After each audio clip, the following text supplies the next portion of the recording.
Question number 32 आज रहेगा। Shri Sukhvaji is a secretary to Hamesha Nuksan limited, Pune, population 20 lakh and for the period between 1/4/2019 and 31/3/2020 has received the following salary and other payment from the company. Salary 48,000 per month. तो सबसे पहले क्या दिया उसने, salary 48,000 per month. तो हमने क्या करना है, सैलरी को 48,000 मल्टीप्लाई बाई 12 करेंगे। Dearness allowances 10,000 per month. तो डेयरनेस अलाउंसेस के बारे में कोई इन्फॉर्मेशन नहीं दी है, तो डायरेक्टली ले लेंगे हम। City compensatory allowances 800 per month दी है। इंटरटेनमेंट अलाउंसेस 12,000 पर एनम दी है, इसके बारे में कोई इन्फॉर्मेशन नहीं। Commission on sales achieved by him 24,000।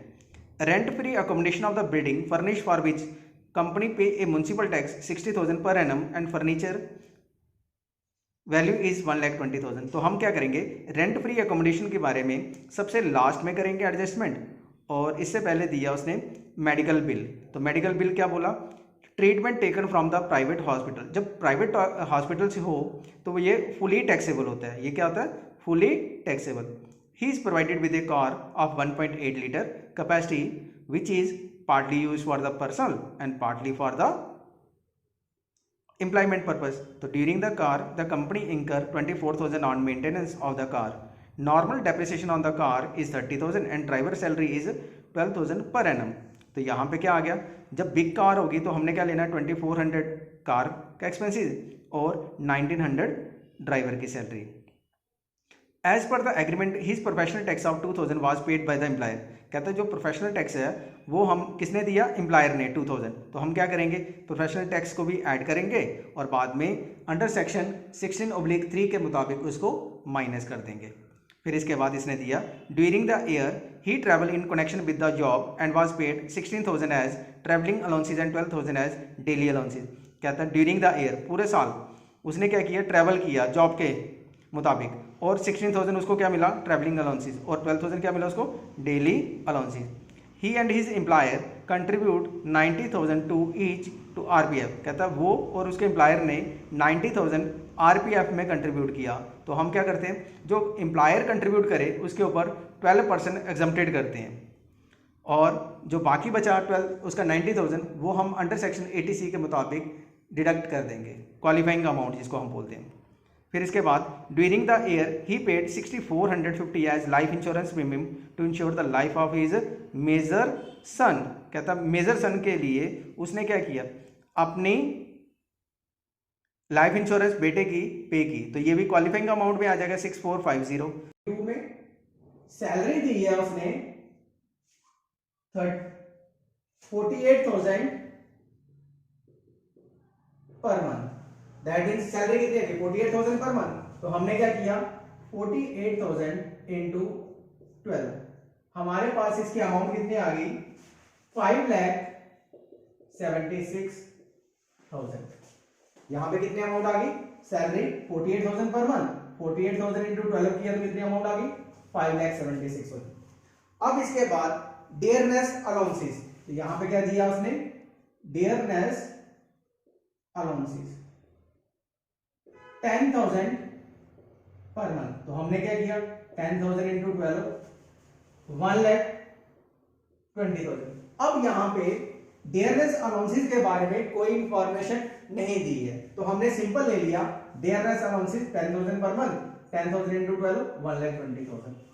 इसके बाद city compensatory allowances 800 per month. तो यहां पे क्या लिया, city compensatory allowances 800 per month. तो 800 इंटू 12 दैट इज 9,600। यहां पे कितना आ गया, city compensatory allowances 800 per month, 800 into 12 9,600।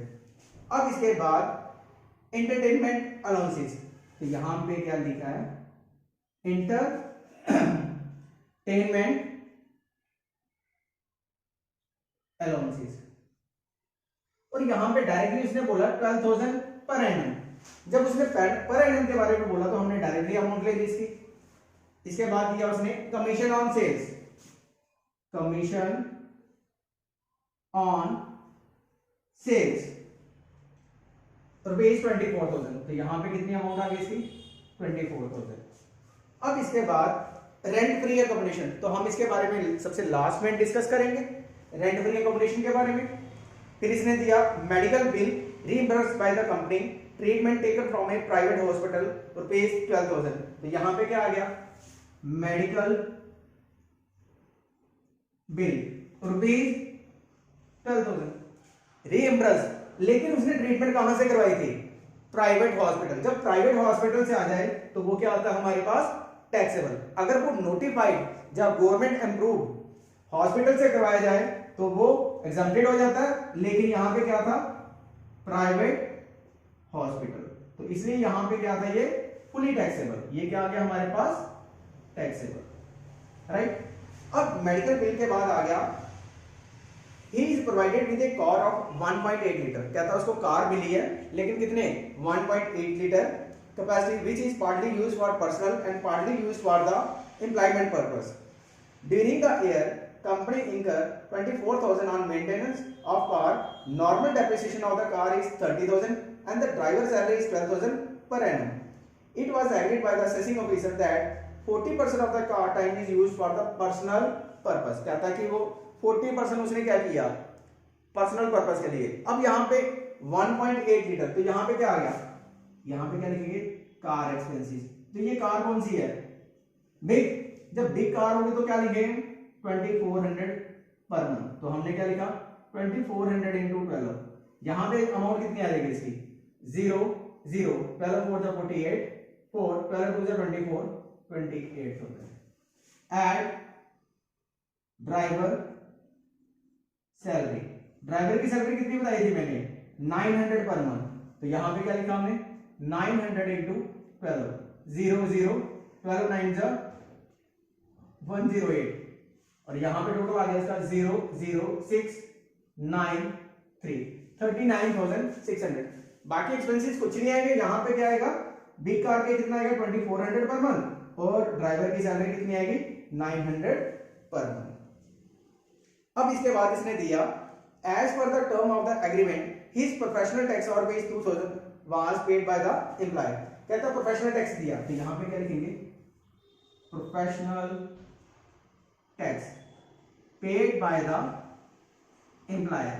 अब एम्प्लॉयर ने दिया था तो यहां पे अमाउंट कितना आ गया इसका, 2000।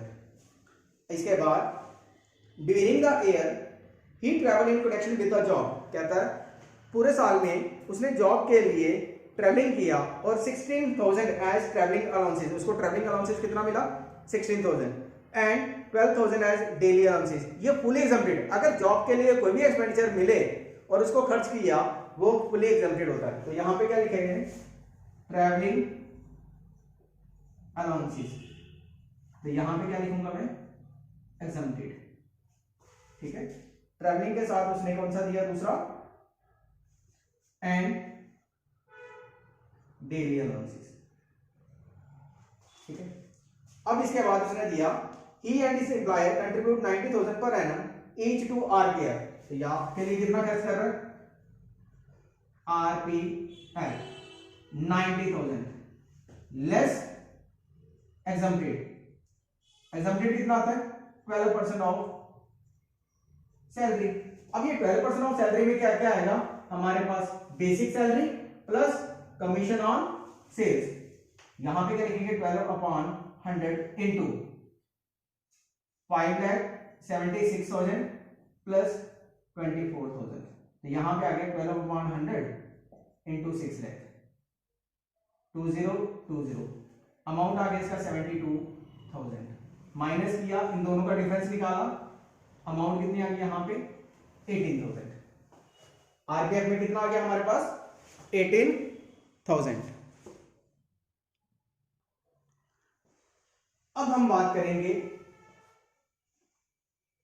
Value of rent furnished house.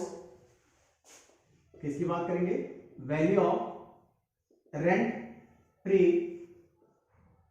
Furnished house, और ब्रैकेट में क्या आ गया, पुणे। और पॉपुलेशन कितनी बताई उसने, पॉपुलेशन के बारे में बात की थी 20 लाख। यहां पे सबसे पहले आ गया।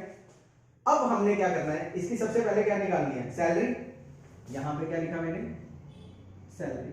सैलरी कितनी आ गई 5,76,000 प्लस 9,600 सीटी कंपनसेटरी अलाउंस और एंटरटेनमेंट अलाउंसेस यहां पे आ गया 12,000 प्लस कमीशन 24,000 और टोटल किया, इसका टोटल आ गया 6,21,600। अब क्या लिखना है इसका 10% of salary 10/100 into 6,21,600 that is equal to 0,000 62,160 ये आ गया। एंड 10% कॉस्ट ऑफ फर्निशिंग, तो कॉस्ट ऑफ फर्निशिंग कितना दिया यहां पे अमाउंट 1,20,000 10/100 into 1,20,000 0,000 अमाउंट कितना आ गया 12,000। टोटल कितना आ गया इसका 74,160। कितना आ गया इसका 74,160, ये इसका अमाउंट आ गया। अब हमने क्या करना है इसका टोटल कर लेना है 1 2 3 4 5 6 7 8 9 और ये 10, इसका टोटल किया तो हमारे पास इसका टोटल आ गया 8,87,360। अब हमने क्या देना है standard deduction less standard deduction, तो अंडर सेक्शन 50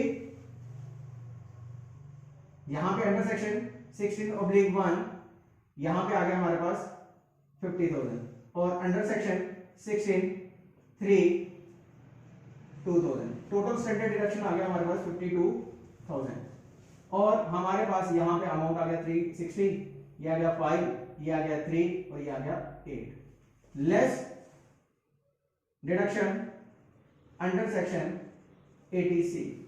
तो 80C के मुताबिक स्टैंडर्ड डिडक्शन आ गया सबसे पहले RPF,